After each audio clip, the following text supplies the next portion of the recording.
Paano magkaroon GF ng magandang babae?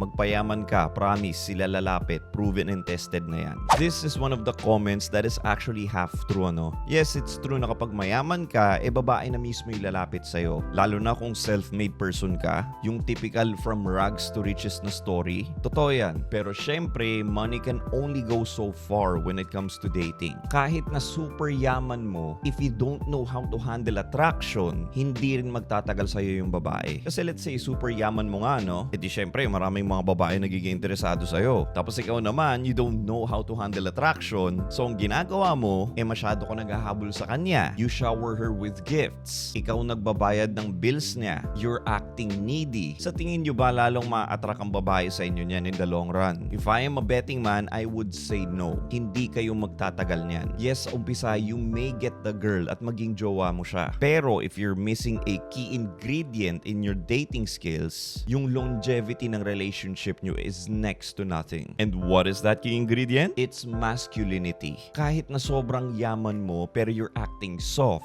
needy, basically exuding feminine energy, babagsak at babagsak ang attraction level sa iyo ng babae. And ultimately, maghanap yan ng iba. Parang sa itsura lang yan eh. Kung gwapo ang lalaki, yes, sa umpisa fall na fall ang mga chicks dyan. Pero pag nagtagal, napapansin na ng babae na masyadong needy yung lalaki, lagi naghahabol, and basically not in his masculine, ano nangyayari dyan? Nagkakaiwalay din sila in the end. The same thing applies to wealth. Marami na akong na-coach na kahit super successful sila sa career nila, mayaman sila, marami silang businesses, may itsura naman, pero pagdating sa love life, tagilid sila. Tapos inalam ko kung paano ba yung diskarte nila sa panliligaw. Ayun, lumabas ang katotohanan na masyado silang weak and they always act needy. Naghahabol sila. Hindi na sila pinapansin ng babae pero todo chat pa rin sila. Those are just few of the reasons. Though don't get me wrong, your finances really has an actual impact in your dating life. Kasi nga, paano ka manliligaw kung wala ka namang panggastos, di ba? And kung successful ka,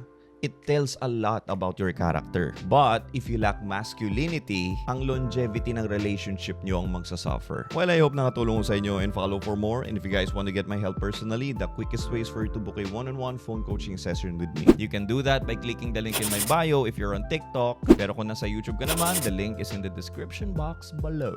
Peace.